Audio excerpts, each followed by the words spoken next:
The episode begins with everyone traveling. Ponzi asks Glorio how the shippy's performing, to which Glorio replies that it is doing quite well and arguably even better than before, so he congratulates Ponzi for being an excellent mechanic. Ponzi then calls Peral, but since her voice does not sound so loud since she has to call her on the radio, Ponzi tells her that she cannot use her cell phone since a Kraken ate it. Peral is surprised and asks if she is okay, to which Ponzi replies that she is. So he instantly asks him to send a message to his father, telling him that they have succeeded in obtaining the second Dragon Ball, and are now on their way to the first demonic world. Peral is again surprised by the news and clarifies that it is incredible what they have achieved, and also tells him that his father has gone to steal a plane to go to the first demonic world. Ponzi is ashamed of her father's actions and tells Peral that the people in the outside world are very strong, so she can tell her father that everything will be fine and he doesn't have to be stealing airplane controls, and they both say goodbye. Vegeta asks Ponzi why a king is stealing airplanes, to which Ponzi asks him to be tolerant since they only have one medium-sized plane, and unfortunately it broke down and clarifies that even if his father is a king, it does not mean he is rich. Bulma seizes the opportunity and offers a few planes to Ponzi in exchange for Magellite, so Pansy agrees to the proposal. On the other hand, we see Dagesu and Goma asks him what is going on with the military police, and Dagesu says that they are ready for action. Goma angrily asks his subordinate where the elite military police are, to which Dagesu clarifies that they are close by,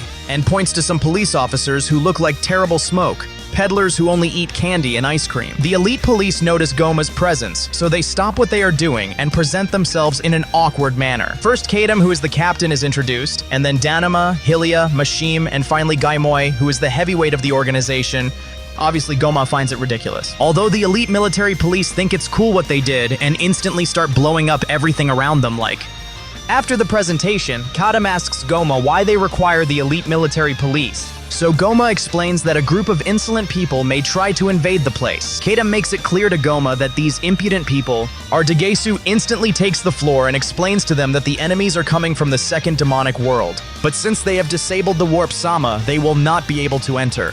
It is therefore very unlikely that they will enter the first demonic world. But in case they manage to do so, the elite military police will have to confront them. Kadam, with his proud face, asks his bosses who these enemies are, to which Goma replies that they are children from the outside world and people from the demonic third world. Kadam is surprised that they are children, and Goma explains that they are children only in appearance since they are actually adults, and also demands that they do not ask for more explanations, because the only thing they have to do is not to underestimate the enemies and defeat them. Kadam answers him not to worry, and even asks him to take a shower while he and his men take care of defeating the enemies and laughs. So Dagesu gets angry and tells them not to be so confident, since these people have defeated the Tamagamis and Majin Buu. But the policemen think it is a joke, so Dagesu yells at them that it is not a joke, and Goma asks them to take their job seriously, because if they don't, they will be sent a bill for the damage they caused, and they both leave the place. The elite policemen keep talking and wonder if there really are people this powerful, but one of them comments that they are just exaggerating. So they start talking about the French fries they were given to eat, explaining that they were very tasty. On the other hand, Goku and the others notice that the Warp Sama is weird, and Neva explains that it turns out that Goma has deactivated the Warp Sama so that they can't get through. Then Goku gets out of the plane to check that what they are saying is true, and starts touching Warp Sama to make him wake up, but it doesn't work.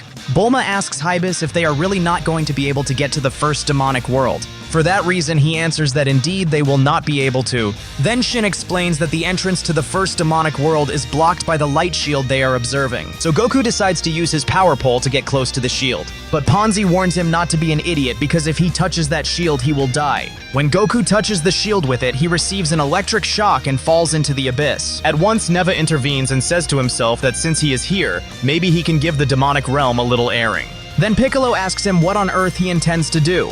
So Neva flies up to the height of the shield and begins to raise his hand and pronounces some words in a strange language. The words are repeated several times until a power originates, so Piccolo realizes that Neva is really powerful. Then Neva's power hits the restricted area of the portal, and manages to fade the portal that protects the entrance to the first demonic world. So instantly Goku wakes up and returns with the others to save himself, although it is no longer necessary because the portal has been destroyed, and the way to the first world is free. Goku congratulates Neva, and Piccolo asks him if he was the one who created the portals and why he did it. Neva answers that he indeed created the portals because at that time the second demonic world was in chaos, since the demons that came from the first and third demonic worlds used it to spread terror in the lower realm. They could not live in peace. And Neva clarifies that this is also one of the reasons why the Namekians fled from the demonic word. That's why he decided to place the shields to avoid the crossing between worlds. And then he placed the warp Sama, so the amount of travelers decreased and the problems were also reduced. So Piccolo tells him that only he could have been able to create those portals, and clarifies that he really is a legendary Namekian.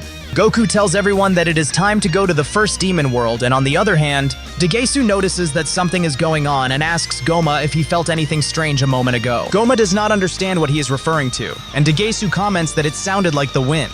So Goma asks him to please not scare him with nonsense. And at the same time, the elite military police are buying candy and meet Majin Du and Majin Ku, who are another pair of gluttons. The police boys comment that these two are just kids, and that when they are as powerful as they are, they will be able to buy all these snacks. And they make fun of them because they are poor kids with no money. So they start shopping all over the store, and in an act of charity, they give all the food to Majin Du and Majin Ku, but they instantly realize that they don't have enough money to buy so many things. So they leave our pair of gluttons confused, but still buy them 2 chocolates. And as they leave, they tell them that children should not eat so many sweets, and say goodbye to them, for which Majin Ku and Majin Du thank them for the sweets. And then they go to Aransu's place to enjoy her treats, while she notices that something strange is going on in the sky of the demonic realm. On the other hand, our group is traveling through the tunnel, and Ponzi asks Glorio to slow down, but he tells him that he is trying, but he cannot slow down any further because the reactors are not working. Piccolo tells Vegeta that if they make it through that tunnel, they will head to the first demonic world. And instantly Hybus asks him what the weather is like, but he has no idea and just replies that he doesn't like the heat. Glorio explains that the first demonic world has a sun orbiting around it, and unfortunately,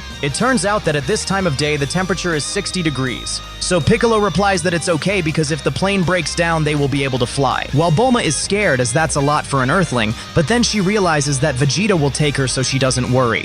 Glorio tells them that they are almost there, but he doesn't think the plane will be able to make it. So he opens the hatch so they can fly out, and Vegeta instantly asks Hybus to carry the Dragon Balls. And Glorio tells him that he will carry one, and he replies that he has a gloomy face, but he seems to be a good person. In this way, Goku and the others finally reach the first demonic world, and on the other hand, they find some guards who realize that the shield has been broken. So thanks to this, they discover Goku and the others. Goma does not understand how they managed to get there if the Warp Sama is deactivated, and instantly orders the entire army to attack Goku and the others. Although they do not manage to hurt them, it is more than clear that a new combat is about to begin. And so far with episode 14 of Dragon Ball Daima, if you liked the video, give like, comment, and do not forget to subscribe. Thanks for watching and see you soon.